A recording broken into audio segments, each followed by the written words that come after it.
மதுரை தெப்பக்குளத்தை சுற்றியுள்ள சாலைகளை சீரமைக்க வலியுறுத்தி மார்க்சிஸ்ட் கட்சி எம்எல்ஏ நன்மாறன் தலைமையில் திடீர் மறியல் போராட்டம் நடந்தது.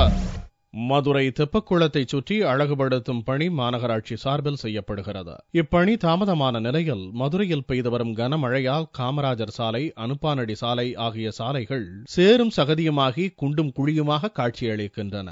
இதனால் இப்பகுதி மக்கள் பெரும் சிரமத்திற்குள்ளாகியுள்ளனர். இதனை கண்டித்து சாலையை சீரமைக்க கோரி எம்எல்ஏ நன்மாறன் தலைமையில் மார்க்சிஸ்ட் கட்சியினர் திடீர் மறியல் போராட்டத்தில் ஈடுபட்டனர். அப்போது மோசமாக காட்சியளிக்கும் சாலையை சீரமைக்க வலியுறுத்தி கோஷங்கள் எழுப்பப்பட்டன.